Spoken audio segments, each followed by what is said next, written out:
আসসালামু আলাইকুম ভাইয়েরা, তোমাদেরকে আবারও স্বাগতম জানাচ্ছি জিএসটি স্ট্যান্ডার্ড ক্লাসে। এর আগের ক্লাসে আমি এগ্রি স্ট্যান্ডার্ড ক্লাসটা নিয়েছিলাম। সেখানে এই পরিপাক ও শ্বসন এবং রক্ত সঞ্চালন এই দুটো অধ্যায়ে খুব সুন্দর করে পড়িয়েছি। তো যারা সেই ক্লাসটা দেখো নাই, এই ক্লাসটা করার পরে অবশ্যই সেই ক্লাসটাও দেখবা, ঠিক আছে? সো সেই ক্লাসেও অনেক গুরুত্বপূর্ণ বিষয়গুলো আলোচনা করেছি, এই ক্লাসেও গুরুত্বপূর্ণ অনেক বিষয় আলোচনা করব। তো আসো ক্লাসটা শুরু করি। তো পরিপাক ও শ্বসন, এখান থেকে প্রথম যে কোশ্চেনটা দেখো, খাদ্যের ব্যাকটেরিয়া ধ্বংস করে দাঁতকে রক্ষা করে কোন এনজাইম? এনজাইমটার নাম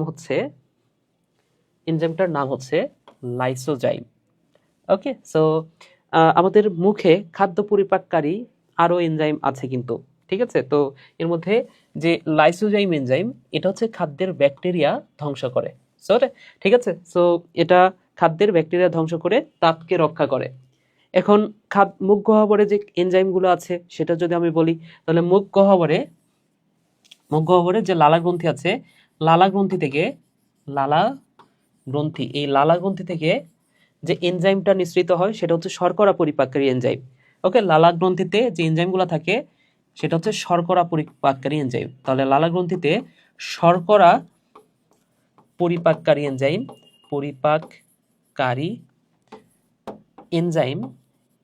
এনজাইম হচ্ছে, মনে রাখো, এনজাইমটার নাম হচ্ছে টম। সো লালা গ্রন্থিতে শর্করা পরিপাককারী এনজাইমটা হচ্ছে টম। টতে হচ্ছে টায়ালিন, ঠিক আছে? টতে কি মনে রাখবে? টতে হচ্ছে টায়ালিন, যার আরেকটা নাম আমি আগের ক্লাসেও বলেছি, যার আরেকটা নাম হচ্ছে সালিভারি অ্যামাইলেস। এবং থেকে যে এনজাইমটার নাম মনে রাখবা সেটা হচ্ছে মল্টেস। এবং মিউসিন নামে আরেকটা পদার্থ খরিত হয়, যদিও সেটা এনজাইম না, সেটা হচ্ছে পিচ্ছিল কারক একটা পদার্থ। তাহলে মল্টেজের সাথে আরেকটা মদারা মনে রাখবা, মতে মিউসিন, এই কথাটাও মনে রাখো। ওকে, তাহলে এইখানে দেখো কোন এনজাইমটা খরিত হয়, এনজাইমটার নাম হচ্ছে, মানে কোন এনজাইমটা দাঁতকে রক্ষা করে, এনজাইমটা হচ্ছে লাইসোজাইম। এরপরে দেখো পরের প্রশ্নটা, আইলেটস অফ ল্যাঙ্গারহ্যান্স কোথায় থাকে? আইলেটস অফ ল্যাঙ্গারহ্যান্স এটা থাকে অগ্নাশয়ে। এটা নিয়ে আমরা গত ক্লাসে আলোচনা করেছি, তারপর সামান্য একটু বলে দিই। দেখো, অগ্নাশয়ের ভেতরে এই অগ্নাশয়ের ভেতরে কিছু কোষ আছে, যে কোষগুলো হচ্ছে, একটা নাম হচ্ছে alpha, beta, delta and gamma. তাহলে এই 4 ধরনের কোষ আছে। এবং এইখানে যে কথাটা আমি মনে রাখতে বলছিলাম, জি আম এসপি। তো জিতে কি মনে রাখতে বলছিলাম ভাইয়া? গ্লুকাগন। এরপরে আইতে মনে রাখতে বলছিলাম ভাইয়া ইনসুলিন। এসতে সোমাটোস্ট্যাটিন। এবং পিতে মনে রাখতে বলছিলাম পলিপেপটাইড।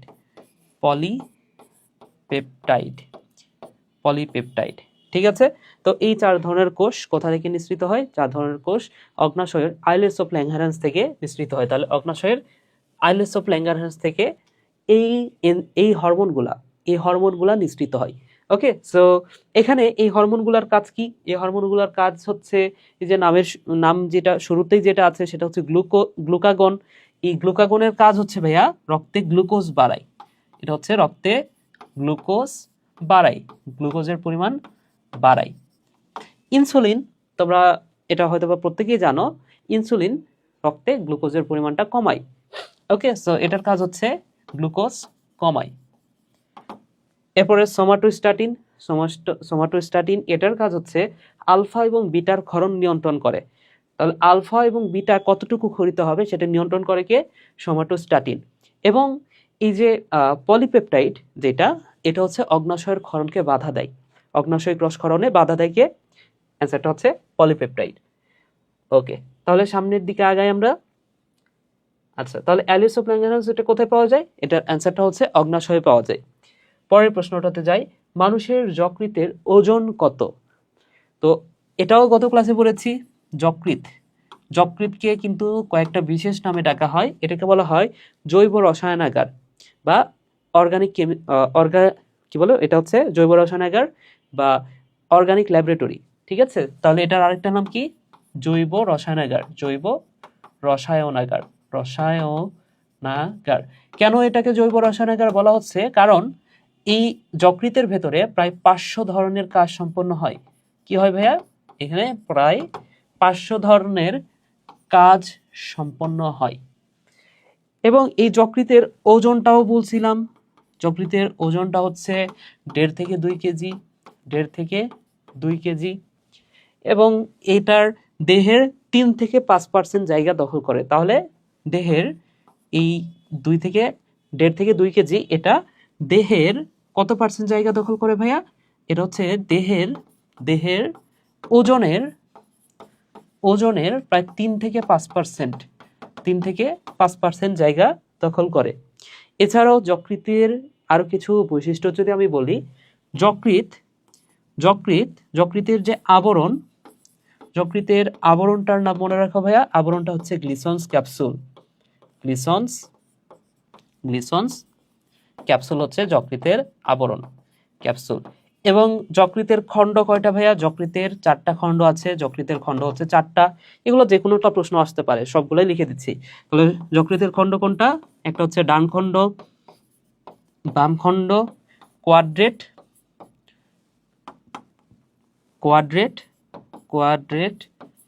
আর কর্ডেট। ওকে, সো ডান খণ্ড, বাম খণ্ড, কোয়াড্রেট এবং কর্ডেট। তাহলে 4টা খণ্ড আছে। এর মধ্যে তোমাকে যদি এইভাবেও প্রশ্ন করে সবচেয়ে বড় খণ্ড কোনটা, সেটাও কিন্তু তুমি পারবে এখন। ঠিক আছে, তাহলে সবচেয়ে বড় খণ্ড হচ্ছে ডান খণ্ড। তাহলে এটাই হচ্ছে সবচেয়ে বড় খণ্ড, এটা হচ্ছে সবচেয়ে বড় খণ্ড। এই কথাটা মনে রাখো ভাইয়া। ওকে, আচ্ছা, যকৃৎ সম্পর্কে তাহলে আপাতত এই কয়টাই মনে রাখো, আরো কিছু পরবর্তীতে বলবো। ঠিক আছে, তাহলে দেখো এটার ওজনটা কত আমরা পেরে গেলাম, তাহলে 1.5 থেকে 2 কেজি। এরপর আসো, আচ্ছা এটাও মনে রাখতে পারো, আগের ক্লাসে এটাও পড়েছি, যকৃৎ কি? দেহের সবচেয়ে বড় অভ্যন্তরীণ গ্রন্থি বা সবচেয়ে বড় অভ্যন্তরীণ অঙ্গ, এটাও মনে রাখতে পারো। আচ্ছা, এর পরের প্রশ্নটা দেখো, পরের প্রশ্নটা বলছে আইরিস অফ ল্যাঙ্গারহ্যান্সের কোন ধরনের কোষ থেকে ইনসুলিন খরিত হয়? সো এটা কি ছিল ভাইয়া? Alpha, beta, delta, gamma. তাহলে এই যে জি আম, তাহলে এই যে আইতে তো ইনসুলিন, তো ইনসুলিনটা কোন কোষ থেকে খরিত হয় ভাইয়া? এটা খরিত হয় বিটা কোষ থেকে। তাহলে অ্যান্সারটা হচ্ছে বিটা কোষ। রক্ত জমাটে সাহায্য করে এমন ভিটামিন সবুজ শাক, মানে কোন ভিটামিন সবুজ শাকসবজিতে পাওয়া যায়? আচ্ছা, তাহলে রক্ত জমাটে সাহায্য করে কোন আয়ন, সেটা যদি বলে তাহলে তো এটা আমরা আগের লেকচারেই দেখেছি। সেটা আরেকবার আমি রিপিট করি, রক্ততঞ্চনের ফ্যাক্টর কয়টা ছিল? 13টি ফ্যাক্টর।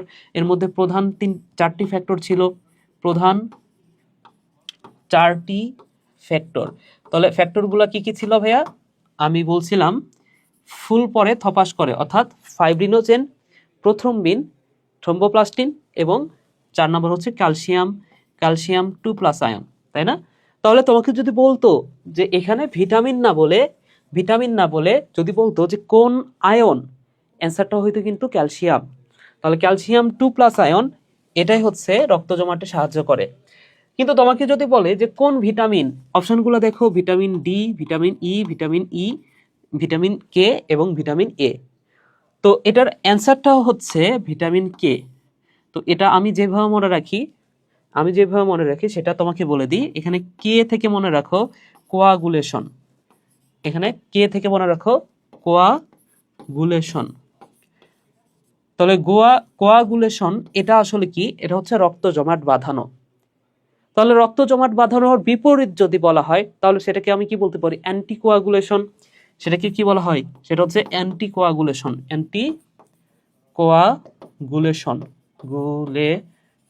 তাহলে কোয়াগুলেশন মানে হচ্ছে রক্ত জমাট বাঁধানো, আর অ্যান্টিকোয়াগুলেশন হচ্ছে রক্ত জমাট বাঁধার বিপরীত। তাহলে অ্যান্টিকোয়াগুলেন্ট হিসেবে কাজ করে কোনটা? হেপারিন। অ্যান্টিকোয়াগুলেন্ট হিসেবে কাজ করে কোনটা ভাইয়া? এটা অ্যান্টিকোয়াগুলেন্ট হিসেবে কাজ করে হেপারিন। তাহলে হেপারিন হচ্ছে একটি অ্যান্টিকোয়াগুলেন্ট। আর কোয়াগুলেশন, এখানে কে থেকে মনে রাখো ভাইয়া, কেতে কোয়াগুলেশন। তাহলে কোয়াগুলেশন মানে কি? জমাট বাঁধা। তাহলে ভিটামিন কে থেকে আমি মনে রাখতে পারি কোয়াগুলেশন, তাহলে এটার অ্যান্সার কি হবে? Vitamin K. সো অ্যান্সারটা হচ্ছে ভিটামিন কে। ওকে, পরের প্রশ্নটা দেখো, গ্লুকোনিওজেনেসিস প্রক্রিয়ায় সংঘটিত হয়। তাহলে ক নাম্বার অপশন বলছে যকৃতে, পাকস্থলীতে, ফুসফুসে, হৃৎপিণ্ডে। সো মানে এই অধ্যায় থেকে প্রশ্ন করছে মানে এসব পাকস্থলী, টাধকস্থলী এসব বাদ। অ্যান্সার হবে যকৃত অথবা অগ্ন্যাশয়, এই দুটো থেকে সবচেয়ে বেশি প্রশ্ন করে। তাহলে এসব পাকস্থলী, ফুসফুস, হৃৎপিণ্ডে কোথাও না, অ্যান্সার হবে যকৃতে। এখন আমাদের বুঝতে হবে এই যে গ্লুকোনিওজেনেসিস, এই প্রক্রিয়াটা আসলে কি। তাহলে তিনটা ওয়ার্ড মনে রাখো, একটা হচ্ছে গ্লাইকোজেনেসিস, গ্লাইকোজেনেসিস। এরপরের ওয়ার্ডটা হচ্ছে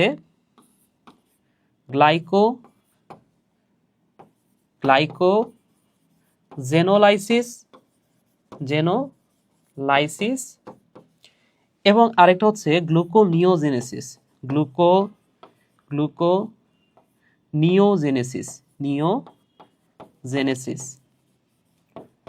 ঠিক আছে, আরেকটা পড়তে পারো গ্লাইকোলাইসিস।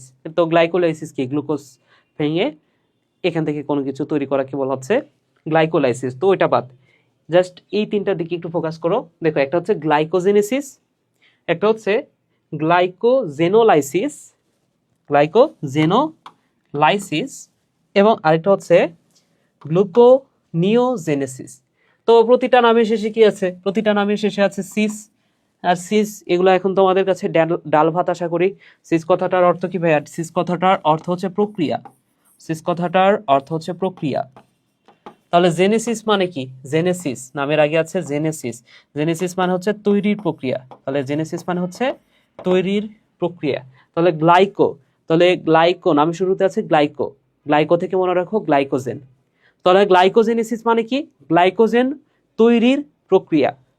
তাহলে গ্লুকোজ থেকে যদি কখনো, তাহলে গ্লুকোজটা যদি কখনো গ্লাইকোজেনে পরিণত হয়, তাহলে সেই প্রক্রিয়াটার নাম হচ্ছে গ্লাইকোজেনেসিস। এবং গ্লাইকোজেনটা কি আসলে ভাইয়া? দেখো, আমরা যে অতিরিক্ত গ্লুকোজটা খাই, ধরে নাও যে আমি পরিশ্রম করতেছি না, কিন্তু গ্লুকোজ খাওয়ার সময় খাইতেছি অনেক বেশি, তাহলে এই অতিরিক্ত গ্লুকোজটা আমাদের দেহে কোনো কাজে লাগতেছে না। তাহলে এই অতিরিক্ত গ্লুকোজটা দেহ এবার জমা রাখবে যকৃতে। তাহলে গ্লুকোজ দেহে কখনো জমা থাকতে পারে না। তাহলে গ্লুকোজটাকে গ্লাইকোজেনে পরিণত করতে হবে এবং এই গ্লাইকোজেনটা যকৃতে জমা থাকে। তাহলে এখানে দেখো তো, দেহে গ্লুকোজের পরিমাণটা তাহলে কমে গেল। গ্লুকোজ আগে ছিল, এখন গ্লাইকোজেন হয়ে গেছে, তাহলে গ্লুকোজটা কি আর থাকলো না? তাহলে দেহে গ্লুকোজের পরিমাণটা কমে গেল। আর দেহে গ্লুকোজের পরিমাণটা কমায় কে? একটু আগে আমি বলছি ইনসুলিন। তাহলে এখানে এই কাজটা কে করে ভাইয়া? এই কাজটা করে যে হরমোন, তার নাম হচ্ছে ইনসুলিন। তার নাম কি ভাইয়া? তার নাম হচ্ছে ইনসুলিন। তাহলে গ্লুকোজকে গ্লাইকোজেনে পরিণত করে কে? ইনসুলিন। তাহলে ইনসুলিন কি করে ভাইয়া? ইনসুলিন করে যে গ্লাইকোজেনেসিস। এরপর আসো, নামের শেষ অংশে আছে সিস মানে প্রক্রিয়া। লাইসিস, এবার আছে লাইসিস মানে ভাঙার প্রক্রিয়া। লাইসিস মানে কি ভাইয়া? লাইসিস মানে হচ্ছে ভাঙার প্রক্রিয়া। তাহলে গ্লাইকোজেনোলাইসিস, এটা কি? গ্লাইকোজেন ভাঙার প্রক্রিয়া। গ্লাইকোজেনোলাইসিস মানে কি? গ্লাইকোজেন ভাঙার প্রক্রিয়া। তাহলে এখানে গ্লুকোজ থেকে গ্লাইকোজেন হওয়া মানে সেটা হচ্ছে গ্লাইকোজেনেসিস। তাহলে এখানে গ্লাইকোজেনটা ভাঙার প্রক্রিয়া, তাহলে গ্লাইকোজেনটা ভেঙে কি হবে? আবারও গ্লুকোজ হবে। এই প্রক্রিয়াটার নাম হচ্ছে গ্লাইকোজেনোলাইসিস। ওকে, সো যদি বিষয়টা এমন ঘটে, উল্টা ঘটে, গ্লাইকোজেন এটা ভেঙে গ্লুকোজ হচ্ছে, তাহলে সেটাকে বলা হচ্ছে গ্লাইকোজেনোলাইসিস। এবং এইখানে সাহায্য করে গ্লুকাগন, যে হরমোনটা সাহায্য করে তার নাম হচ্ছে গ্লুকাগন, এবং আরেকটা হরমোন হচ্ছে এপিনেফ্রিন। গ্লুকাগন এবং আরেকটা হচ্ছে এপিনেফ্রিন। আচ্ছা, এরপরে দেখো গ্লুকোনিওজেনেসিস। তাহলে নামের মধ্যে কি আছে? নিও। তাহলে নিও কথাটার অর্থ তুমি ধরতে পারো, নিও মানে হচ্ছে নতুন, নিউ। তাহলে জেনেসিস মানে কি? জেনেসিস মানে হচ্ছে তৈরির প্রক্রিয়া। আর নামের শুরুতে তো আছে গ্লুকো মানে হচ্ছে গ্লুকোজ। তাহলে গ্লুকোজ তৈরির প্রক্রিয়া, কোথা থেকে গ্লুকোজ তৈরির প্রক্রিয়া? নিউ কোনো উপাদান থেকে। দেখো, গ্লুকোজ কোথা থেকে তৈরি হয়? নর্মালি শর্করা থেকে গ্লুকোজ তৈরি হয়, কিন্তু শর্করা থেকে না হয়ে নিউ কোনো পদার্থ থেকে যদি তৈরি হয়, সেটাকে আমরা বলবো গ্লুকোনিওজেনেসিস। তাহলে নিউ পদার্থ বলতে অশর্করাকে বোঝানো হচ্ছে। তাহলে অশর্করা, যেমন অশর্করা হতে পারে কি? অশর্করা। তাহলে অশর্করা হতে পারে অ্যামিনো অ্যাসিড। তাহলে এই অশর্করা থেকে যদি গ্লুকোজ তৈরি হয়, গ্লুকোজ তৈরি হয়, তাহলে সেটাকে আমরা বলবো গ্লুকোনিওজেনেসিস। তাহলে এখানেও হেল্প করে কিন্তু গ্লুকাগন। ওকে, তাহলে এই সবগুলো প্রক্রিয়া কোথায় ঘটে? নিশ্চয়ই যকৃতে ঘটে। অ্যান্সারটা হচ্ছে যকৃৎ। পরের প্রশ্নটা দেখো, কোলেসিস্টোকাইনিন তৈরি হয় কোথায়? তো কোলেসিস্টোকাইনিন এই হরমোনটা তৈরি হয় ডিওডেনামে। তাহলে ডিওডেনাম কিসের অংশ? ডিওডেনাম হচ্ছে অন্ত্রের অংশ, তাই না? তাহলে এটা তৈরি হচ্ছে কোথায়? এটা হচ্ছে অন্ত্রে। এবং কোলেসিস্টোকাইনিন এটার কাজটা মনে রাখতে হবে। দেখো পাকস্থলী, এই যে পাকস্থলীর এই জায়গাটার এরপরে তো ডিওডেনাম, তাই না? তো এই জায়গাটার নাম কি? এটা হচ্ছে পাইরোলাস বলা হয় পাকস্থলীতে। ওকে, সো এই পাইরোলাসে দেখো পাকস্থলীতে এখানে কি থাকে? খাদ্য থাকে। তো খাদ্যটা যদি এইখান থেকে এই দিকে সহজেই চলে যায়, হ্যাঁ, ধরে নাও যে পাকস্থলীতে খাদ্যটা আসলো, পাকস্থলীতে ওইটি করলো না, খাদ্যটা আসলো চলে গেল কোথায়? ক্ষুদ্রান্তে। তাহলে তো পাকস্থলীতে যে প্রোটিন পরিপাকটা সেটা তো ঠিক মতো হলো না, তাই না? তাহলে এই পাকস্থলীর যে খাদ্যটা সেটা যাতে এই দিকে ডিওডেনামে প্রবেশ করতে না পারে সহজে, পাকস্থলীতে তো 2 থেকে 6 ঘন্টা খাবারটা রাখতে হবে, তাই না? তাহলে এই পাকস্থলীতে কয় ঘন্টা খাবার থাকে? 2 থেকে 6 আওয়ার খাবার থাকে কোথায়? পাকস্থলীতে। এখন 2 থেকে 6 ঘন্টা না থেকে মানে তাড়াতাড়ি যদি খাবার চলে যায় তাহলে তো পরিপাকটা ভালো মতো হবে না। তাহলে এই কারণে এই কোলেসিস্টোকাইনিন এই পাইরোলাসের যে স্ফিংটাস এইখানে প্রেসার দিয়ে সংকুচিত করে, ফলে খাদ্যটা এইখান থেকে সহজে এদিকে যাইতে পারে না। ঠিক আছে, তো খাদ্যটা এইখানে একটা নির্দিষ্ট সময় পর্যন্ত পাকস্থলীর ভেতরে থাকে সেই ক্ষেত্রে। সো কোলেসিস্টোকাইনিনের কাজ কি? এটা হচ্ছে এই যে পাইরোলিক স্ফিংটাস যেটা সেটাকে সংকুচিত করে। এছাড়া আরো একটা কাজ, এটা পিত্ত লবণ ক্ষরণ তৈরিতে সাহায্য করে বা ক্ষরণ করে। ওকে, আচ্ছা, তাহলে এই হচ্ছে কোলেসিস্টোকাইনিন। তাহলে এটা কোথায় পাওয়া যায় ভাইয়া? এটা পাওয়া যায় অন্ত্রে। পরের প্রশ্নটা দেখো, ক্ষুদ্রান্ত্রের সর্বশেষ অংশকে কি বলা হয়? তাহলে ক্ষুদ্রান্ত্রের সর্বশেষ অংশটা কি? ক্ষুদ্রান্ত্রের অংশগুলো এইভাবে পড়ো, ডিজে ইলিয়াস। আমি এইভাবে মনে রাখি, ডিজে ইলিয়াস। তাহলে ডিতে কি? ডিওডেনাম, ডিতে হচ্ছে ডিওডেনাম, এই যে যেতে হচ্ছে জেজুনাম, এবং ইলিয়াসতে ইলিয়াম। তাহলে শেষ অংশটা কোনটা ভাইয়া? শেষ অংশটা হচ্ছে ইলিয়াম। তাহলে ক্ষুদ্রান্তের সর্বশেষ অংশ হচ্ছে, অ্যান্সার হচ্ছে ডি, ইলিয়াম। ব্যাপন প্রক্রিয়ায় শোষিত হয় কোনটা? ব্যাপন প্রক্রিয়ায় শোষিত হয় কোনটা ভাইয়া? দেখো এখানে অপশনগুলো একটু খেয়াল করে দেখো, lactose, glucose, L amino acid, D amino acid. তাহলে একটা কি বলছে ভাইয়া? এল অ্যামিনো অ্যাসিড, এবং আরেকটা হচ্ছে ডি অ্যামিনো অ্যাসিড। তো এই দুটো অ্যামিনো অ্যাসিডের মধ্যে যে কোনো একটা ব্যাপন প্রক্রিয়ায় শোষিত হয়। তাহলে কোনটা ব্যাপন প্রক্রিয়ায় সেটা আমি এইভাবে মনে রাখতাম। দেখো ডিতে ডিফিউশন মানে কি? ডিফিউশন মানেই তো ব্যাপন। ডিতে ডিফিউশন মানে কি? ডিফিউশন মানেই তো ব্যাপন, তাই না? তাহলে যার নামের মধ্যে আছে ডি সেই তো ডিফিউশন করবে বা ব্যাপন প্রক্রিয়ায় শোষিত হবে। তাহলে যার নামের মধ্যে আছে এল সেটা ব্যাপন প্রক্রিয়া না, যেটা ডিফিউশন সেটা হচ্ছে ব্যাপন। তাহলে অ্যান্সারটা হচ্ছে answer B, D amino acid. পরের প্রশ্নটা দেখো, শর্করা জাতীয় খাদ্যকে গ্লুকোজে রূপান্তরিত করে কোন এনজাইম? তাহলে এখানে বলছে শর্করা জাতীয় খাদ্যকে গ্লুকোজ বানায়। তাহলে শর্করাকে গ্লুকোজ বানাই এনজাইমগুলো তো আমরা আগের ক্লাসেও পড়ছি। এখানে যে এনজাইমগুলো আছে একটু খেয়াল করে দেখো। একটা এনজাইম হচ্ছে পেপসিন। তো পাকস্থলীতে প্রোটিন পরিপাককারী এনজাইম পেপসিন, প্রোরেনিন, আর একটা হচ্ছে জিলাটিনেস। এই তিনটা আমরা পড়ছি। এভাবে মনে রাখছিলাম পাকস্থলীতে প্রোটিন পরিপাককারী এনজাইম হচ্ছে পাজি। তাহলে পতে কি? পতে হচ্ছে প্রোরেনিন,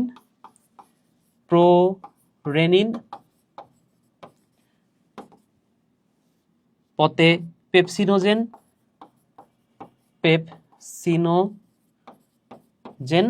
এবং জতে মনে রাখো, জতে জিলাটিনেস। ঠিক আছে, তাহলে দেখো এখানে পেপসিনোজেন, তাহলে এটা তো প্রোটিন পরিপাককারী এনজাইম না, তাই না? এরপর দেখো লাইপেজ। এই লাইপেজ এনজাইমটা লিপিড পরিপাক করে। তাহলে নামের মধ্যে যেটা আছে লাইপেজ মানে সেটা লিপিড পরিপাক করে, নট শর্করা। শর্করা পরিপাক করে না লাইপেজ। ওকে, তাহলে এটার কাজ কি? এটা হচ্ছে লিপিড পরিপাককারী এনজাইম। এটা হচ্ছে লিপিড, আর ওপরেরটা তো আমরা পাইছি, ওপরেরটা হচ্ছে প্রোটিন পরিপাককারী এনজাইম। এবং ট্রিপসিন, ট্রিপসিনটা কিন্তু ক্ষুদ্রান্ত্রে পাওয়া যায়। ওই যে আমরা পড়ছি অ্যামাইলেজ মল্টের সবখানে, বাকিগুলো আন্ত্রিক রসে, এটা তো শর্করা গেল, শর্করা এটা বাদ। তারপরে লিপিড পরিপাককারী এনজাইম পড়ছি লাইপেজ আর কোফ মলে, এটা আমরা পড়ছি। এবং ওই যে অন্ত্রিক রসে আমিষ পরিপাককারী এনজাইম ছিল আমি, এটা বাদে বাকি যা কিছু সব কিছুর মধ্যে কি কি ছিল? ট্রিপসিন ছিল, কাইমোট্রিপসিন ছিল, ডাইপেপটাইডেস ছিল, ট্রাইপেপটাইডেস, কার্বক্সিপেপটাইডেস। ঠিক আছে, সো এগুলা ট্রিপসিন, কাইমোট্রিপসিন এগুলা কিন্তু প্রোটিন পরিপাককারী এনজাইম। তাহলে ওই যে অ্যামাইলেজ মল্টের সবখানে আমরা বলছিলাম, বা এখানে দেখো এখানে অ্যামাইলেজ, এই অ্যামাইলেজ কোথায় পাওয়া যায়? এই লেকচারেরও কিন্তু শুরুর দিকে বলছিলাম, মুখেও কিন্তু এই অ্যামাইলেজটা পাওয়া যায়। ঠিক আছে, ওই যে টম, মুখে শর্করা পরিপাককারী এনজাইম কোনটা ভাইয়া? মুখে শর্করা পরিপাককারী এনজাইম হচ্ছে টম। টতে হচ্ছে টায়ালিন, টতে হচ্ছে টায়ালিন এবং মতে মল্টেস। তাহলে টায়ালিনের আরেকটা নামই তো সালিভারি অ্যামাইলেজ। তাহলে দেখো তো নামের মধ্যে আছে অ্যামাইলেজ। তাহলে অ্যামাইলেজটা কি আসলে ভাইয়া? অ্যামাইলেজটা হচ্ছে শর্করা পরিপাককারী এনজাইম। বুঝতে পেরেছো? তাহলে শর্করা পরিপাককারী এনজাইম এই যে টায়ালিন, টায়ালিনের আরেকটা নাম হচ্ছে সালিভারি অ্যামাইলেজ।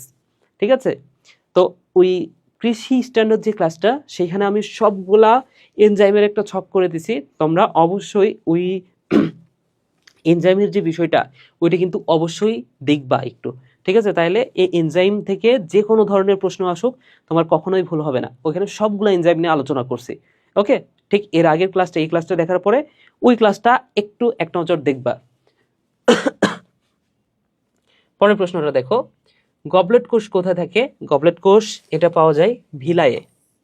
গবলেট কোষ কোথায় পাওয়া যায় ভাইয়া? গবলেট কোষ পাওয়া যায় ভিলায়ে। এরপরে প্রশ্নটাতে যাই, পরের প্রশ্নটা কি বলছে? পরের প্রশ্নটা বলছে দেখো, মুখ গহ্বরে নিম্নের কোন খাদ্যটি পরিপাক ঘটে? তাহলে মুখ গহ্বরের ভেতরে অনলি যে খাদ্যটার পরিপাক ঘটে সেটা হচ্ছে শর্করা। আমি একটু, এখানে কি বলা আছে? কোনো কিছু আছে না শর্করা নাই, তার মানে কি অ্যান্সারটা হচ্ছে কোনোটাই নয়। তাহলে অ্যান্সারটাই ফার্স্টে দেখাই তোমাদের। দেখো মুখ গহ্বরে তাহলে কোন খাদ্যটার পরিপাক হয়? শর্করা। আমি একটু তোমাদেরকে চিত্রের মাধ্যমে দেখাই দিই, তাইলে হয়তো বা চিত্রের মাধ্যমে বলে দিলে সহজে মনে থাকে মুখে বলার চেয়ে। আচ্ছা, তাহলে এইখানে এই যে একদম শুরুতে শুরুতে এই অংশটা কি ভাইয়া? এই অংশটা হচ্ছে আমাদের মুখ, এই অংশটা হচ্ছে আমাদের মুখ গহ্বর।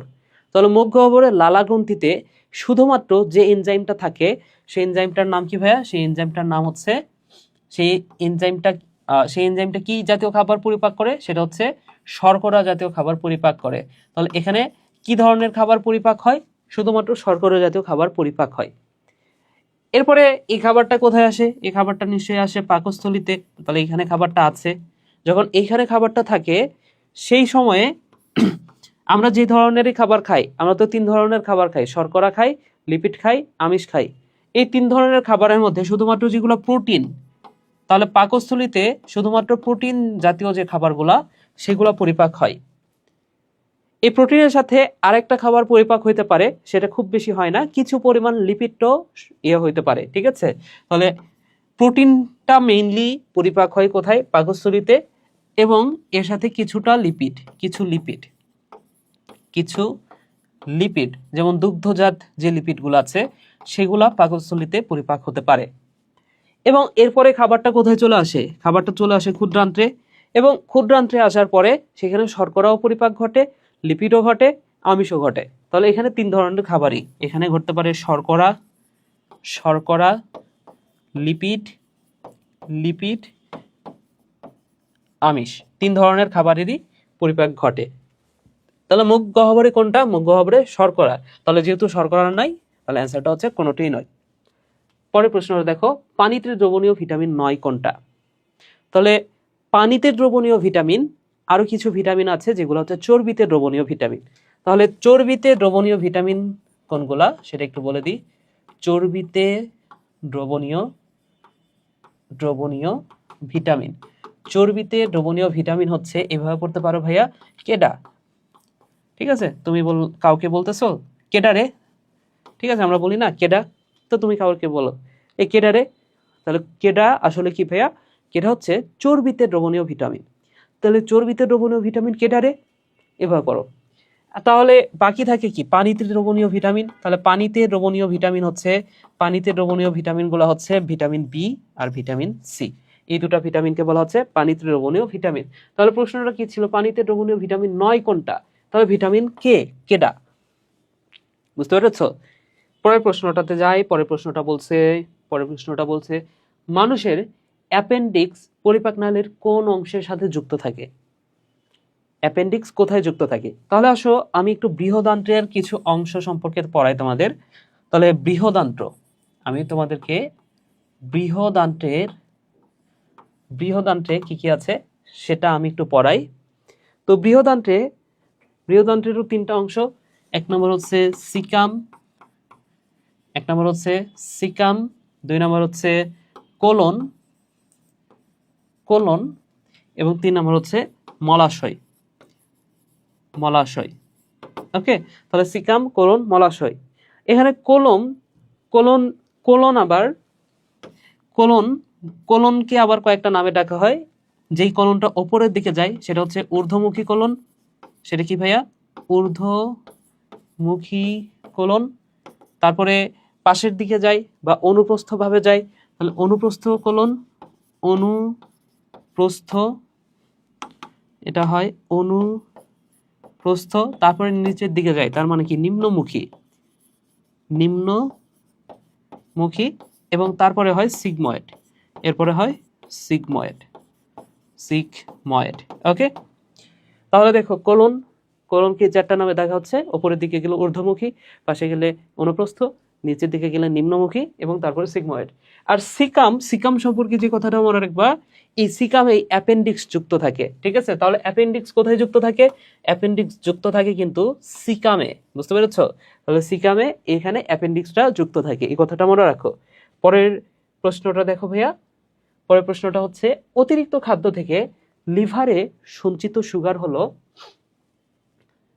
আচ্ছা তাহলে অতিরিক্ত যে খাদ্য, এটা কিন্তু অলরেডি পড়াই ফেলছি। যারা পড়ছো এতক্ষণ ধরে মনোযোগ দিয়ে ক্লাস করছো, তারা একটু পজ করে হালকা একটু চিন্তা করতে পারো, 5 সেকেন্ড ভাবতে পারো এটা নিয়ে। দেখো তো অপশনগুলো দেখো। অতিরিক্ত খাদ্য লিভারে, লিভার মানে কি ভাইয়া? লিভার মানে হচ্ছে যে কলিজা, যকৃৎ, বলে না আমার সারা দেহ কলিজা, তাহলে লিভার মানে হচ্ছে যকৃত। তাহলে যকৃতে সঞ্চিত সুগার কোনটা? তাহলে যকৃতে কিন্তু গ্লুকোজ সঞ্চিত অবস্থায় থাকতে পারে না। আমরা যে খাবারগুলো খাই, আমরা যে শর্করাটা খাই, শর্করা আমাদের দেহে শক্তি তৈরি করে, কিন্তু অতিরিক্ত যে শর্করাগুলো থাকে সেটা কিন্তু আমাদের দেহে সঞ্চিত অবস্থায় থাকে। তাহলে একটু আগে আমি পড়াইছি ইনসুলিনের প্রভাবে একটা হরমোন যার নাম হচ্ছে ইনসুলিন। এই ইনসুলিন হরমোনের প্রভাবে আমাদের দেহের ভেতরে যে গ্লুকোজটা আমরা খাই, অতিরিক্ত গ্লুকোজ, সেই অতিরিক্ত গ্লুকোজটা পরিণত হয় গ্লাইকোজেনে। ওকে, সো এই গ্লাইকোজেনটাই আমাদের দেহে সঞ্চিত অবস্থায় থাকে, বুঝতে পেরেছ? ওকে, পরের প্রশ্নটাতে যাই। পরের প্রশ্নটা কি বলছে ভাইয়া? কাপ্ফার কোষ কোথায় দেখা যায়? সো কাপ্ফার কোষ এটা হচ্ছে বিশেষ ধরনের একটা কোষ। এই কাপ্ফার কোষ দেখা যায় যকৃতে। কাপ্ফার কোষটা কোথায় দেখা যায় ভাইয়া? কাপ্ফার কোষটা দেখা যায় যকৃতে। আচ্ছা, সো এই কাপ্ফার কোষ আসলে কি? কাপ্ফার কোষ হচ্ছে যকৃতের ম্যাক্রোফেজকে বলা হয় কাপ্ফার কোষ। যকৃতের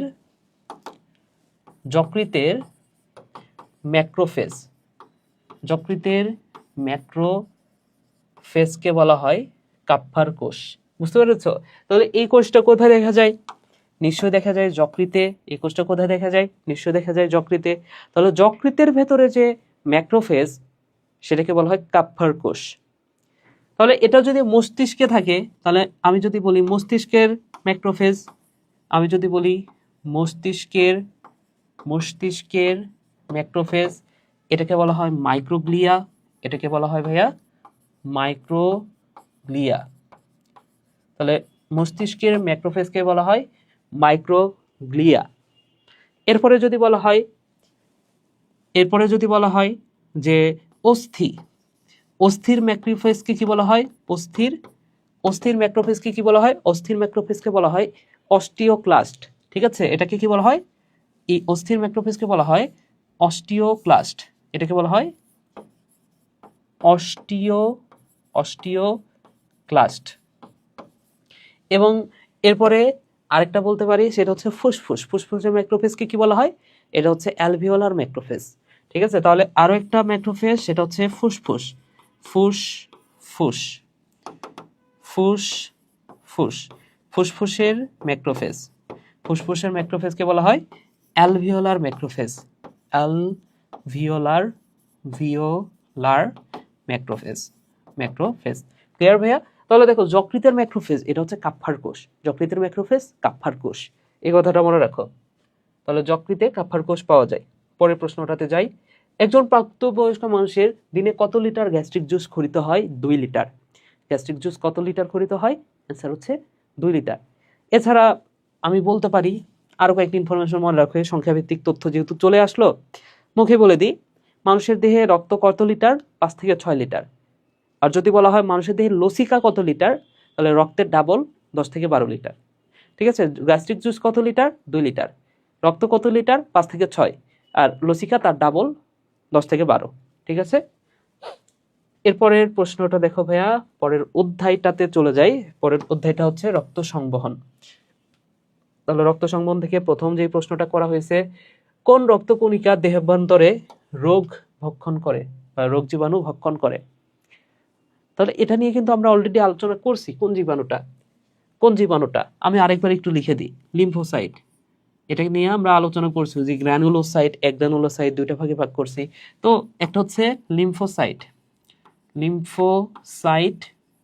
এরপরে হচ্ছে মনোসাইট, তারপরে নিউট্রোফিল,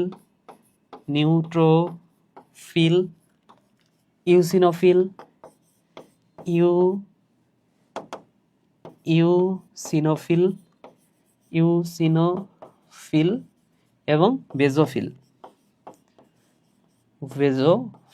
ওকে, সো এখানে একটু খেয়াল করে দেখো, এখানে কোনটার কাজ কি? আচ্ছা, প্রথম দুইটা, এই যে এখানে লিম্ফোসাইট আর মনোসাইট, এদেরকে বলা হয় একগ্রানুলোসাইট, এবং পরের তিনটা, শেষ তিনটা, এদেরকে বলা হয় গ্র্যানুলোসাইট। তো এখানে লিম্ফোসাইটের কাজ হচ্ছে এটা অ্যান্টিবডি তৈরি করে। এটার কাজ কি ভাইয়া? লিম্ফোসাইটের কাজ হচ্ছে এটা অ্যান্টিবডি তৈরি করে। এটার কাজ হচ্ছে অ্যান্টিবডি তৈরি করে এটা। এবং এই লিম্ফোসাইটের আরো একটা কাজ না, এটা হচ্ছে প্রতিরক্ষাকারীমূলক একক বলা হয়। ঠিক আছে, বা আণুবীক্ষণিক সৈনিক বলা হয়। এটাকে বলা হয় আণুবীক্ষণিক সৈনিক।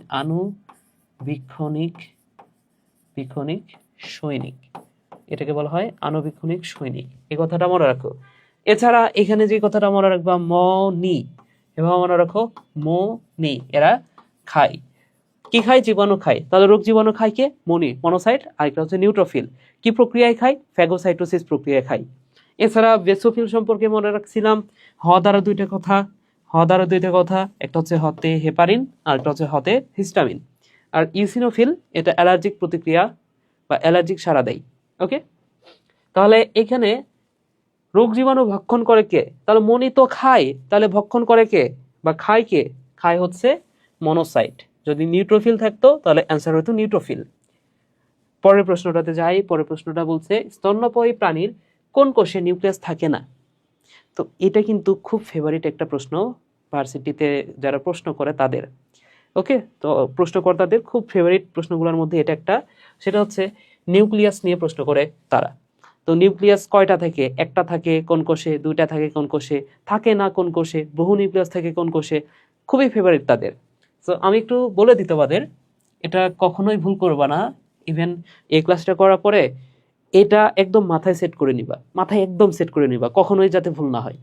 তো আমি একটু বলে দিই, দেখো, নিউক্লিয়াস থাকে না যেহেতু বলছে, এটা দ্বারাই শুরু করি। তাহলে নিউক্লিয়াস থাকে না কোন কোন কোষে? নিউক্লিয়াস থাকে না কোন কোষে? দেখো, এক নাম্বার যে কথাটা মনে রাখবা সেটা হচ্ছে নিউক্লিয়াস থাকে না, এক নাম্বার হচ্ছে পরিণত আরবিসি। কোথায় ভাইয়া? পরিণত আরবিসিতে থাকে না। 2 নাম্বার, অণুচক্রিকায় থাকে না, প্লেটলেটে থাকে না। চক্রিকায়, অণুচক্রিকায় থাকে না, অণুচক্রিকা। 3 নাম্বার নিউক্লিয়াস থাকে না ভেসেল, ভেসেলে থাকে না ভ দ্বারা। আরেকটা কথা মনে রাখো, 4 নম্বর হচ্ছে সিভনল, সিভনলে থাকে না, সিভনল নামের মধ্যে ভ আছে, তাহলে ভ থাকলে সেখানে থাকে না আসলে। তাহলে পরিণত আরবিসি, অপরিণত আরবিসিতে কিন্তু নিউক্লিয়াসটা থাকে, তাহলে পরিণত আরবিসিতে নিউক্লিয়াসটা থাকে না। এরপর অণুচক্রিকায় থাকে না, ভেসেলে থাকে না, সিভনলে থাকে না। ওকে, সো এই 4টা নাম মনে রাখো। এরপর আসো বহু নিউক্লিয়াস থাকে কোথায়, বহু নিউক্লিয়াস থাকে কোথায়। সো বহু নিউক্লিয়াস থাকে কোথায় এটা আমি এইভাবে মনে রাখি, এভাবে মনে রাখো তোমরাও, সাপেন ভাউ বট, সাপেন ভাউ বট। ওকে, সো সা মানে হচ্ছে স্যাপ্রোলিগনিয়া, স্যাপ্রোলেগনিয়া, পেনতে পেনিসিলিয়াম, পেনিসিলিয়াম, ভাউতে ভাউসেরিয়া, ভাউতে মনে রাখো ভাউসেরিয়া, বটতে বট্রিডিয়াম, বট্রিডিয়াম। ওকে, ভাউসেরিয়া এন্ড বট্রিডিয়াম এই জায়গাগুলোতে থাকে না। এছাড়া তোমাকে যদি বলে যে বেশিরভাগ কোষেই তো একটা করে নিউক্লিয়াস থাকে, 2টা নিউক্লিয়াস থাকে কোথায়, অ্যান্সারটা কিন্তু হবে ভাইয়া যকৃৎ। ঠিক আছে, যকৃতে নরমালি একটাই থাকে, তারপরেও যদি তোমাকে প্রশ্ন করে 2টা নিউক্লিয়াস থাকে কোথায়, কিছু কিছু যকৃৎ কোষে 2টা করে নিউক্লিয়াস থাকে, এটা মনে রাখো। ওকে, সো অ্যান্সারটা এখানে কি হবে ভাইয়া, কোথায় নিউক্লিয়াস থাকে না, অ্যান্সারটা কিন্তু হবে আরবিসি। ঠিক আছে, সো অ্যান্সারটা মনে রাখো, অ্যান্সারটা হবে পরিণত আরবিসি। পরের প্রশ্নটা দেখো, মানুষের হৃৎপিণ্ডে কয়টি অর্ধচন্দ্রাকৃতির কপাটিকা আছে? তাহলে অর্ধচন্দ্রাকৃতি বা সেমিলুনার কপাটিকা। তো আমি আরো একটা ডিজিটাল হার্ট টাকাই, তাইলে এটা তোমাকে বুঝাইতে সুবিধা হবে। দেখো কপাটিকা আসলে কয়টা থাকে সেটা তোমার ফার্স্টে জানা জরুরি। কপাটিকা কয়টা থাকে? কপাটিকার সংখ্যা মোট 6টা। তাহলে কপাটিকা কোনগুলা সেগুলো একটু ফার্স্টেই তোমাকে দেখাই। কপাটিকা কোথায় কোথায় থাকে? আমি যদি এই পাশ হয়ে দাঁড়াই, এটা আমার ডান পাশ, এটা হচ্ছে বাম পাশ, তাহলে এটা হচ্ছে ডান অলিন্দ, এটা হচ্ছে ডান অলিন্দ, এটা হচ্ছে ডান নিলয়, এটা হচ্ছে বাম অলিন্দ, বাম অলিন্দ, এটা হচ্ছে বাম নিলয়। সো বাম অলিন্দ আর বাম নিলয়ের মাঝখানে বা বা দিয়ে মনে রাখো, বাতে হচ্ছে বাইকাসপিড, পথে বাম অলিন্দ মানে বাম পাশ, পথে বাইকাসপিড। তাহলে এখানে যে কপাটিকা থাকে তার নাম কি ভাইয়া? বাইকাসপিড কপাটিকা। এরপরে দেখো এইখানে থাকে ট্রাইকাসপিড কপাটিকা। আচ্ছা, এরপরে আর তাহলে 2টা তো আমরা জানলাম, 2টা কপাটিকা সম্পর্কে আমরা জানলাম। আরো 4টা কপাটিকা কোথায় কোথায় থাকে সেটার আগে আসো, এই হৃৎপিণ্ডে আসলে কি কি ধমনী শিরা বের হয় দেখো। এইখান থেকে যে ধমনীটা বের হয় তার নাম হচ্ছে পালমোনারি ধমনী, এবং এই পালমোনারি ধমনী আবার এইখানে ব্যাক করে। উপরের দিকে আছে ঊর্ধ্ব মহাশিরা, নিচের দিকে আছে নিম্ন মহাশিরা, এবং এখানে আরেকটা আছে করোনারি শিরা। তাহলে ডান অলিন্দে কি কি আছে? ঊর্ধ্ব মহাশিরা, নিম্ন মহাশিরা এবং করোনারি শিরা। নামগুলা আমি লিখে দিচ্ছি না, জাস্ট মনে রাখো। এবং এখানে আছে অ্যাওর্টা। তাহলে কপাটিকা আসলে কোথায় কোথায় থাকে এটা আমাদের জানা জরুরি। কপাটিকা থাকে এইখানে একটা, এইখানে একটা। অ্যাওর্টার মাঝখানে একটা কপাটিকা থাকে, সেটা কি? অ্যাওর্টিক কপাটিকা। পালমোনারি ধমনীর মাঝখানে একটা কপাটিকা আছে, পালমোনারি কপাটিকা। এরপরে দেখো এখানে নিম্ন মহাশিরা, এইখানে একটা কপাটিকা থাকে যার নাম হচ্ছে ইউস্টেশিয়ান কপাটিকা। এবং করোনারি শিরা যেটা, এখানে একটা কপাটিকা থাকে যার নাম হচ্ছে করোনারি শিরা বা করোনারি কপাটিকা বা থিবেসিয়ান কপাটিকা। ওকে, সো এই মোট 6টা কপাটিকা। তাহলে কোথায় কোথায়? এই যে অ্যাওর্টাতে অ্যাওর্টিক কপাটিকা, এখানে আছে পালমোনারি কপাটিকা, এখানে হচ্ছে থিবেসিয়ান কপাটিকা, এবং এখানে হচ্ছে ইউস্টেশিয়ান কপাটিকা। ক্লিয়ার? সো এইখানে এটা তো বাইকাসপিড কপাটিকা, এটা হচ্ছে ট্রাইকাসপিড কপাটিকা। বাকি 4টা কপাটিকা এগুলো হচ্ছে অর্ধচন্দ্রাকৃতির কপাটিকা বা সেমিলুনার কপাটিকা। বুঝতে পেরেছো? তাহলে সেমিলুনার কপাটিকা বা অর্ধচন্দ্রাকৃতির কপাটিকা কয়টা? এটার সংখ্যা হচ্ছে 4টা। পরের প্রশ্নটাতে যাই। রক্তরসে নাইট্রোজেন ঘটিত অপ্রোটিন পদার্থ কোনটা? সো এখানে অপশনগুলো একটু খেয়াল করে দেখো। অপশন হচ্ছে প্রথ্রম্বিন, তারপরে ফাইব্রিনোজেন, তারপরে ক্রিয়েটিনিন, বিলিরুবিন। সো বাকি নামগুলো এখানে বেশ কয়েকটা নাম কিন্তু তোমার পরিচিত, একটু খেয়াল করে দেখো। প্রোথ্রোমিন আর ফাইব্রিনোজেন, এই দুটা আমরা কোথায় পড়ছি? এই দুটো আমরা পড়ছি নিশ্চয়, এটা আমরা নিশ্চয়ই কোথায় পড়ছি ভাইয়া? ওই যে রক্ততঞ্চনের প্রধান 4টা ফ্যাক্টরের নাম। তাহলে এগুলো তো বর্জ্য পদার্থ না নিশ্চয়ই, এগুলো তো রক্ততঞ্চনের ফ্যাক্টর। তাহলে এই অপশনগুলো ফার্স্টেই বাদ। এই অপশনগুলো কি হবে ভাইয়া? এই অপশনগুলো ফার্স্টেই বাদ চলে যাবে, তাহলে এ আর বি এটা হবে না। এরপর দেখো বিলিরুবিন, এটা কোথা থেকে পাওয়া যায়? এটা পাওয়া যায় হিমোগ্লোবিন থেকে। তাহলে হিমোগ্লোবিন থেকে এটা মলের মাধ্যমে বের হয়ে যায়। সো এটাও না, আমাদের দেহে নাইট্রোজেন ঘটিত, এটা বর্জ্য পদার্থ, তবে নাইট্রোজেন ঘটিত না। নাইট্রোজেন ঘটিত বর্জ্য পদার্থ হচ্ছে ইউরিয়া, ইউরিক অ্যাসিড, ক্রিয়েটিনিন, জান্থিন, এগুলো হচ্ছে নাইট্রোজেন ঘটিত। সো নাইট্রোজেন ঘটিত বর্জ্য পদার্থের মধ্যে অপ্রোটিন পদার্থ কোনটা? সেটা হচ্ছে, অ্যান্সারটা হচ্ছে ক্রিয়েটিনিন।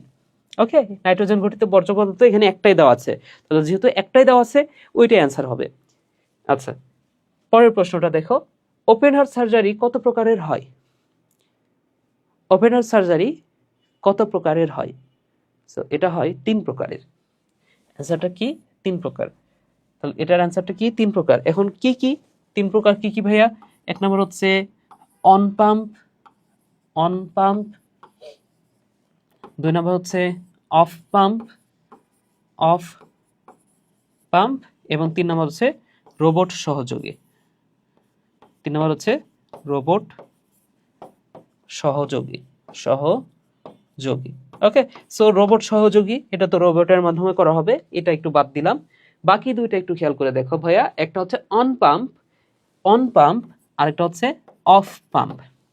তো তোমাদেরকে যদি আমি প্রশ্ন করি, এই দুটা পাম্পের মধ্যে যে কোনো একটা পাম্পে হৃৎপিণ্ড চালু থাকে, আর যে কোনো একটা পাম্পে হৃৎপিণ্ডটা স্পন্দন করে না, তাহলে যে কোনো একটা পাম্পের মধ্যে অন পাম্প অথবা অফ পাম্প, এই দুটার মধ্যে যে কোনো একটাতে হৃৎপিণ্ডটা বিট করে, আর অপরটাতে হৃৎপিণ্ড বিট করে না। এখন তোমাকে যদি বলি যে কোনটাতে হৃৎপিণ্ড বিট করে, তো তোমাদের মধ্যে বেশিরভাগই যে অ্যান্সারটা দিবা, তোমরা বলবা যে অন পাম্পে হৃৎপিণ্ড বিট করে। ঠিক আছে, কারণ কি নামের মধ্যে আছে অন, তাহলে অন মানে কি হৃৎপিণ্ডটা অন আছে, এরকম তোমাদের মধ্যে চিন্তা আসতে পারে। কিন্তু আসলে তা না ভাইয়া, এখানে অন পাম্প মানে হৃৎপিণ্ডটা অফ অবস্থায় আছে, কিন্তু হৃৎপিণ্ডের মধ্যে একটা যন্ত্র আছে যেটাকে বলা হচ্ছে হৃৎফুসফুস যন্ত্র, সেটা অন থাকে। তাহলে ওই যন্ত্রটা যদি অন থাকে তাহলে হৃৎপিণ্ডটা কি থাকবে? অফ থাকবে। তাহলে এইখানে অন পাম্পের ক্ষেত্রে মনে রাখো হৃৎপিণ্ড অফ থাকে, এখানে হৃৎফুসফুস যন্ত্র, যেটা হৃৎফুসফুস যন্ত্র এটা অন থাকে। বুঝতে পেরেছো? আচ্ছা, আর অফ পাম্পের আরেকটা নাম হচ্ছে বিটিং হার্ট। তাহলে এইখানে হার্টটা কি করে বলতো? হার্টটাই পাম্প করে, এখানে হৃৎফুসফুস যন্ত্রটা থাকেই না। তাহলে যেহেতু থাকে না, এটা সবচেয়ে রিস্কি না? হৃৎপিণ্ডটা পাম্প করতেছে, সেই সময় তুমি সেখানে সার্জারি করতেছো, এটা সবচেয়ে রিস্কি। বুঝতে পেরেছো? ওকে, তাহলে এটা কয় প্রকার ভাইয়া? 3 প্রকার। পরের প্রশ্নটা দেখো, হৃদযন্ত্রের রোগ নির্ণয়ের প্রাথমিক পরীক্ষা কোনটা? তো হৃৎপিণ্ডের রোগ নির্ণয় করার জন্য বেশ কয়েকটা পরীক্ষা আছে, পরীক্ষাগুলো আমি একটু বলে দিই। নামগুলো ফার্স্টে দেখো, প্রথমটা হচ্ছে ইসিজি, 2 নম্বর হচ্ছে এনজিওগ্রাম, আচ্ছা ইটিটি, 2 নম্বর হচ্ছে ইটিটি, এরপরে এনজিওগ্রাম, এরপরে রক্তের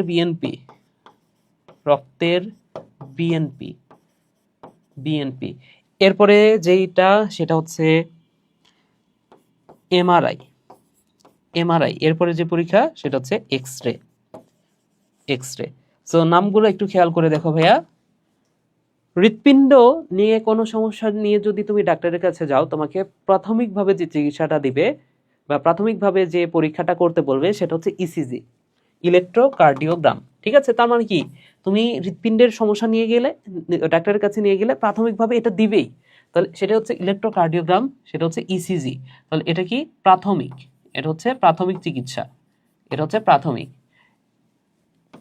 এরপরে দেখো ইটিটি, এক্সারসাইজ টলারেন্স টেস্ট। তাহলে টলারেন্স মানে কি? সহ্য করা। তাহলে তোমার হৃৎপিণ্ড এক্সারসাইজ করার সময় তোমার হৃৎপিণ্ডটা কতটুকু কার্যক্ষমতা দেখাচ্ছে বা কতটুকু সহ্য করতে পারতেছে সেটা মানে সেটা কোন পরীক্ষার মাধ্যমে করা হয়? ইটিটি। তাহলে তোমাকে এক্সারসাইজ করতে লাগাই দিছে, তার মানে কি এটা তোমার হৃৎপিণ্ডের কার্যক্ষমতা কতটুকু সেটা বোঝা যাচ্ছে। তাহলে ইটিটির মাধ্যমে কি হয় ভাইয়া? এটা হৃৎপিণ্ডের কার্যক্ষমতা প্রকাশ করে বা কার্যক্ষমতা পরিমাপ করা হয়। এনজিওগ্রামের মাধ্যমে কি করা হয়? হৃৎপিণ্ডে কোনো ব্লক আছে কিনা, তাহলে হৃৎপিণ্ডের ব্লক আছে কিনা সেটা নির্ণয় করা হয়। এছাড়া বিএনপি, রক্তের বিএনপি, দেখো তো বিএনপি বারবার ফেল করে না। আওয়ামী লীগের যে 16 বছর ছিল, হৃৎপিণ্ড বিএনপি কি করতো? প্রতিবারই ফেল করতো, তাই না? সো হার্ট ফেইলিওর, এটা যে পরীক্ষার মাধ্যমে করা হয় সেটা হচ্ছে বিএনপি টেস্ট। তাহলে হার্ট ফেইলিওর হয়েছে কিনা সেটা জানা যায় কোন টেস্টের মাধ্যমে? বিএনপি। এরপরে এমআরআই, এখানে এমতে মনে রাখো মাসেল মানে কি? পেশি। তাহলে হৃৎপিণ্ডের পেশির অবস্থা, হার্টের পেশির অবস্থা জানা যায়। তাহলে মাসেল মানে হচ্ছে পেশি, এমআরআই তে মনে রাখো মাসেল, হার্টের পেশির অবস্থা জানা যায় এমআরআই এর মাধ্যমে। এবং এক্সরের মাধ্যমে তো আমাদের দেহের যে কোনো কিছুর অবস্থা জানা যায়। তাহলে যদি বলা হয় হৃৎপিণ্ডের অবস্থা কিভাবে জানা যায়? এক্সরে। তাহলে হার্টের অবস্থা জানা যায় এক্সরের মাধ্যমে, হার্টের অবস্থা জানা যায়। ওকে, সো এখানে প্রাথমিক বলছে, প্রাথমিক মানে কি? ইসিজি। প্রাথমিক মানে হচ্ছে ইসিজি। পরের প্রশ্নটা দেখো ভাইয়া, পরের প্রশ্নটা বলছে কাইল এক ধরনের, অ্যান্সারটা হচ্ছে লসিকা। কাইল হচ্ছে এক ধরনের লসিকা। পরের প্রশ্নটাতে যায়, পরের প্রশ্নটা বলছে মেরুদণ্ডী প্রাণীর হিমোগ্লোবিন থাকে, এটা থাকে লোহিত রক্তকণিকার ভেতরে। কে জানে না লোহিত রক্তকণিকা লাল হয় কেন? হিমোগ্লোবিনের কারণে, তাই না? সো এটা কোথায় থাকে? এটা থাকে লোহিত রক্তকণিকায়। আচ্ছা, এখানে কিন্তু আরেকটা অপশন ছিল লোহিত রক্তকণিকা ও রক্তরস। না, রক্তরসের কালার হচ্ছে হলুদ, লোহিত রক্তকণিকায় এটা থাকে। পরের প্রশ্নটা দেখো, আট্রিয়াল চক্রের স্থিতিকাল কত? সো অ্যাট্রিয়াল চক্রের স্থিতিকাল, অ্যাট্রিয়ামের ডায়াস্টল সিস্টল দুইটা মিলে কত? সেটা হচ্ছে 0.8 সেকেন্ড। ঠিক আছে, সো কার্ডিয়াক চক্রের সময়কাল হচ্ছে 0.8 সেকেন্ড। তো কার্ডিয়াক চক্রের মধ্যে এটা হতে পারে ভেন্ট্রিকলের সিস্টল ডায়াস্টল, এটা হতে পারে ভেন্ট্রিকলের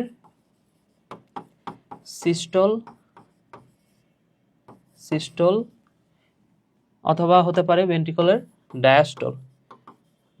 তাহলে ভেন্ট্রিকলের সিস্টল অথবা ভেন্ট্রিকলের ডায়াস্টল।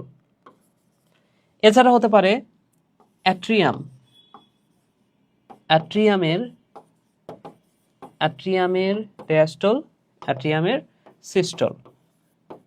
ঠিক আছে, সো এইখানে কোনটাতে কত সময় লাগে? সো ভেন্ট্রিকলের সিস্টল ডায়াস্টল মিলে সময় লাগবে 0.8 সেকেন্ড, যেহেতু কার্ডিয়াক চক্রের সময়কাল 0.8 সেকেন্ড। আবার আট্রিয়ামের সিস্টল ডায়াস্টলেও সময় লাগে 0.8 সেকেন্ড। বুঝতে পেরেছ? তাহলে এখন যদি স্পেসিফিক ভাবে বলি কোনটাতে বেশি সময় লাগে। আচ্ছা, ডায়াস্টল মানে কি ভাইয়া? ডায়াস্টল মানে হচ্ছে প্রসারণ, আর সিস্টল মানে হচ্ছে সংকোচন। দেখো, ডায়াস্টল নামটা বড়, তার মানে কি প্রসারিত হচ্ছে, আর সিস্টল নামটা ছোট, মানে কি সংকুচিত হচ্ছে। এভাবে পড়তে পারো। এখন একটা কথা মনে রাখো, ডায়াস্টলে সময় বেশি লাগে নাকি সিস্টলে বেশি সময় লাগে? নিশ্চয়ই তুমি একটা বিষয় চিন্তা করে দেখো, তুমি বেলুন ফুলাচ্ছ, তার মানে কি বেলুনটাকে প্রসারিত করতেছো, এইখানে নিশ্চয়ই সময়টা বেশি লাগে। কিন্তু তুমি যদি বেলুনটা থেকে বাতাসটা বের করতে চাও, বেলুনে তুমি জাস্ট একটা ছিদ্র করে দিলে বাতাসটা বের হয়ে যাবে। তাহলে কি সিস্টলে বা সংকুচিত করতে সময়টা কম লাগে, তাই না? সো এখানে ডায়াস্টলেই সময়টা বেশি লাগবে। বুঝতে পেরেছো? তো ভেন্ট্রি নামের মধ্যে কি আছে? ট্রি আছে না? ট্রাই মানে কি? 3।